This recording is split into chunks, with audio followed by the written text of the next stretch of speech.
This is Reality Check. I'm Matt. And I'm Chris. We're two licensed therapists. And two military veterans. And we're here to smash societal fantasy so you can live in reality. Welcome back to Reality Check. Today's Reality Check, mental health is being weaponized against you. And it didn't just start yesterday, right? Right. So we were just talking before the podcast fired up today. The historical references of when large bodies like churches and governments have used mental health as a weapon to restrain, restrict, or silence like people that had differing opinions. But, I mean, let's think about why it works. Mm-hmm. Because what's worse from a member of society to be stigmatized in such a way? I mean, they used to call people crazy, right? They used to call people hysterical. They used to do all these things, you know, you'd get thrown in the loony bin. And it's no secret that political enemies, one way to deal with them is to get them put into a mentally unstable category of mental health. And there was a time that you could actually get them committed against their will. And I mean, I'm not saying it's impossible now, but it's much less likely now. No. But it is weaponized all the time. So the one we want to start with is phobia. Let's start this. Let's look. You got the DSM here. Yep. Let's get the definition of phobia. So per the DSM-5 TR, phobia is a significant fear or anxiety about a specific object or situation. The object or situation almost always provokes immediate fear or anxiety. The object or situation is actively avoided or endured with intense fear or anxiety. The fear or anxiety is way out of proportion to the actual danger proposed by the specific object or situation and to the socio-cultural context. So I think people cherry pick this. Right. Because when you talk about out of proportion, what people will do is they'll use something like the transgender issue, call someone transphobic and they'll say, well, the fear is not what you think. They're not so bad a people as you think. Mm-hmm. And so they cherry pick that little bit and think that that can actually encapsulate the definition. Now we know, as therapists, that if you take any of these, all these disorders in there, and we cherry pick, it actually doesn't even come close to reaching full criteria for a diagnosis. And so that would be erroneous, right? An erroneous way.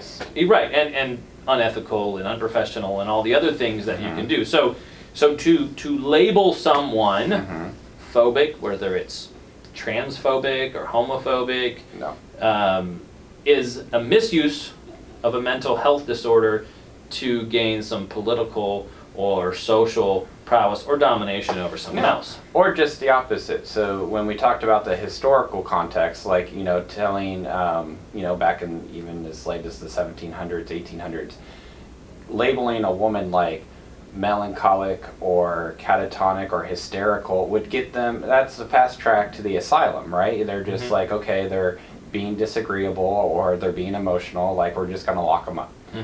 And when they're locked up, other people see that, and that's probably one of the bigger things that government or bigger organizations look for is the response when people actively see somebody being locked away for having a differing opinion.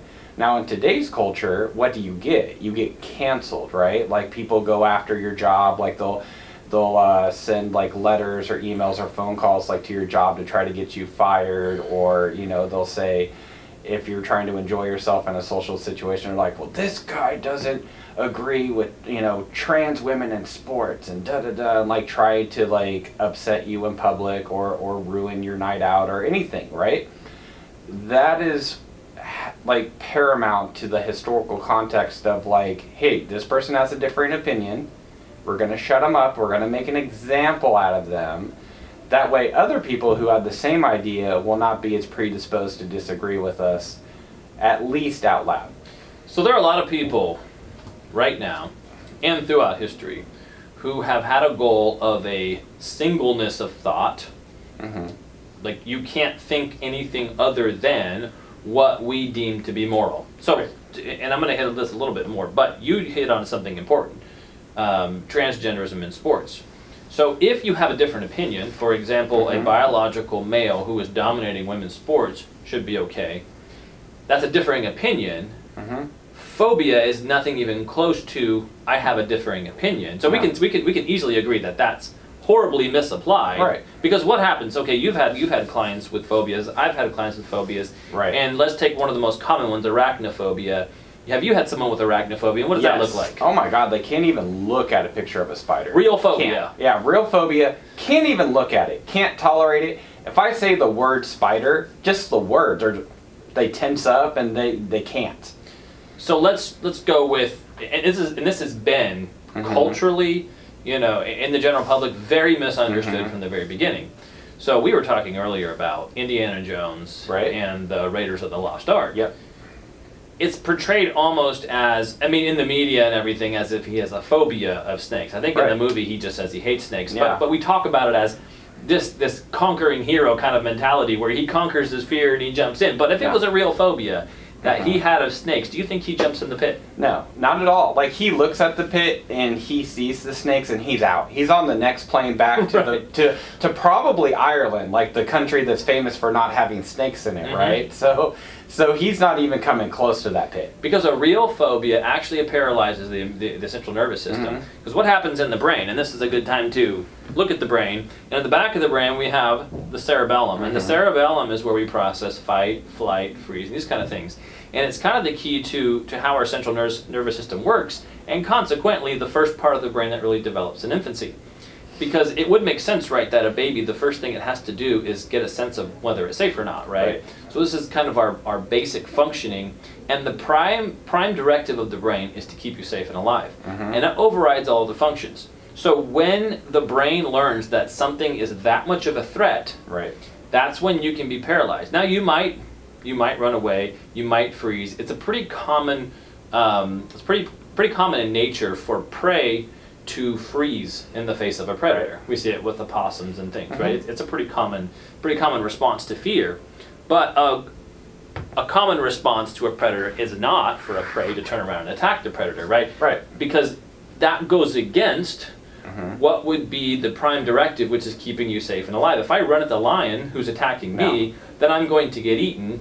So this is what happens, and it has absolutely nothing to do with if you disagree with an opinion.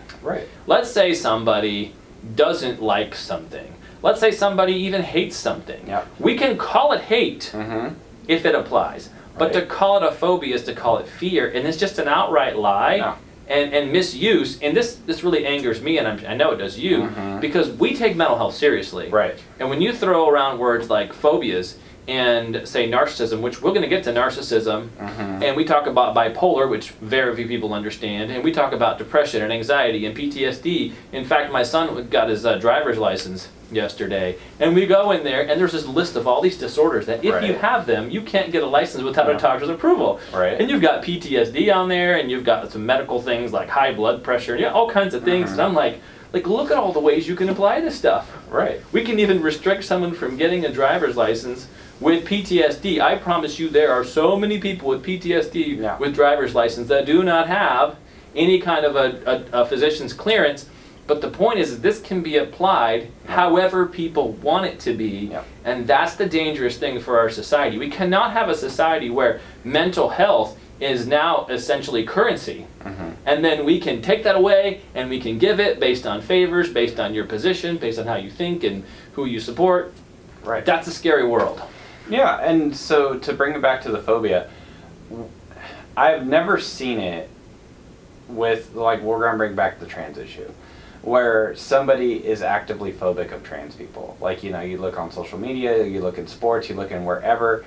You even look with, like, the drag queens and, like, exposing kids to drag queens, which is a whole another reality check. But I don't disagree with it. Like, I disagree with this. This is a values conflict, and it is wrong, right? I have never, ever, ever seen it where, like, what the heck is the name of that trans swimmer? Lia Thomas. Lia Thomas. Like, let's say Lia Thomas is in a room, and there's somebody that disagrees with Lia Thomas competing against women. They're like, well, I don't approve of this. This is wrong. They don't go, Lia Thomas, oh my God, and they just run out of the whole place, right? And they can't see pictures of Lia Thomas, and now they're so scared that Lia Thomas might pop up, they can't even watch swimming because Lia Thomas is related to swimming. They turn off the whole thing, right? Because that's what being transphobic actually looks like, an actual phobia. Right. Would look like they can't do anything related to it. You know, like going back to arachnophobia, like nobody's going to go into like a musty attic or like a little crawl space because there might be a spider in there. They could even see a web and go, nope, not today, and they just run along, right? Absolutely. So this is why I brought up the Indiana Jones. Because you can hate snakes. You can even have fear of snakes, but not phobia. That's a different thing.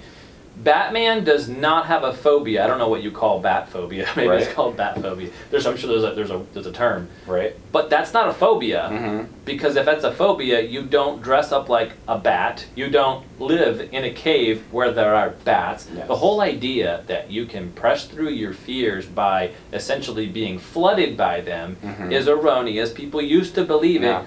People tried it. I have a good friend of mine who got out of the mental health industry. He was actually in school. He was working for an organization that their philosophy was, you'd have these young boys who had all been sexually abused, and they would, for 2 hours a day, put them in a circle, and they would have to go into all the details of their sexual abuse every day. Guess what? Nobody got better. No. It was so terrible that it scared my friend away from mental health, or just made him that angry and disgusted, and he thought the whole industry was a sham. Right. And I've explained to him since, like, that's not representative of what we do, but there are still organizations who are still going off of these very old and erroneous beliefs that you can be like people think Indiana Jones and Batman was doing, and facing your fears and being flooded by them, and that somehow you get better. There might be a few small, isolated instances where we think it's happened, but generally speaking, it's not even close to true. No. So, even like using clinical tools, like flooding somebody who's actually has a phobia, flooding them with the phobia, it's probably going to introduce like a panic attack, and then you're probably looking at like serious medical harm or death, like depending on the medical condition of the person going into it. It could be that severe in some cases, yes. Right? You know, you do things like clinically proven effective things. Like with a phobia, you would use what's called a SUD scale, which is a subjective units of distress scale. So, like, let's say your 0 is like there's no spider within 100 miles, and you don't even see cobwebs or anything, to 100 is like you're at a zoo exhibit and somebody lets a tarantula like walk on your arm or something. It's like, okay, like 5, 10, 15, 20, like how do you build up that distress to where you can work your way up there? And 99 times out of 100, nobody actually that has a phobia wants to work their way up to 100 where they're at the zoo and they're letting spiders crawl on them. But they also want to be able to tolerate looking at a picture of a spider or somebody saying the word spider. And that's where you use clinical tools, like small increments to increase distress, right? But using this stuff like in the media is such garbage, because you're taking a term that literally cripples people and you're saying like this person is this crippling term because they disagree with a person's lifestyle. So if you disagree, let's say this. Let's say somebody you believe actually has a hatred for someone, like somebody who's transgender.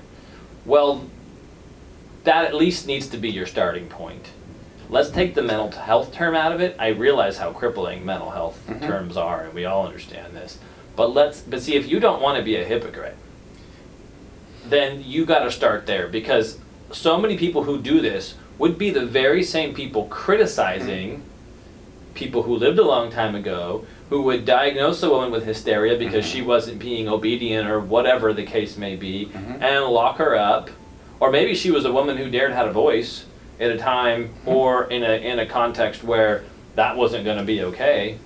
So if you disagree with that, don't turn around and be a hypocrite now and start using mental health as a weapon, and while you at the same time disagree with it. So be consistent with yourself. I'm not saying if you disagree with something like transgender issues that you should be called, a hater either, but at least let's get the mental health out of it. Right. And let's start being accurate about how we talk about these. Because so let's say you and me, we're both, well, I'm a soldier, sailor, whatever. Yeah.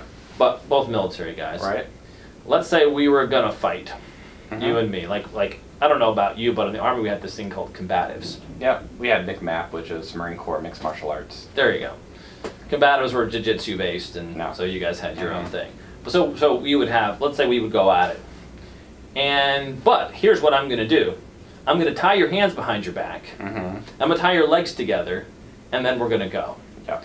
So this is what we're doing. We call you something like transphobic, Yep. and then you bottle up and you're scared because now socially you're seen as a pariah and all this stuff, and you've already lost, and so now I can just stomp all over you. This is what people are doing. Yeah. So this is our first segment. We're talking today about phobias, and hopefully shattered any notions about phobias being connected to any kind of disagreement you have politically. And we're going to hit more, like I said, narcissism and some other things to kind of unravel this, and hopefully we can get mental health out of the realm of politics, except where it's appropriate. Right. Well, and to do that, like one thing that I would always recommend is like call something out for what it really is, and say, look, instead of just calling me transphobic, why don't you just say that you're unwilling to hear my perspective and that you're unwilling to hear any other perspective besides the one that you've created for yourself? Mm-hmm. Like, why don't you just use some radical honesty and take some ownership on your stance on things? Yep. All right. That'll do it for today. See us next time for mental health abuses and narcissism. Thank you for tuning in to Reality Check. Please like, share, subscribe, and comment below. And if you know anyone else that could use a reality check, share the link. See you next time.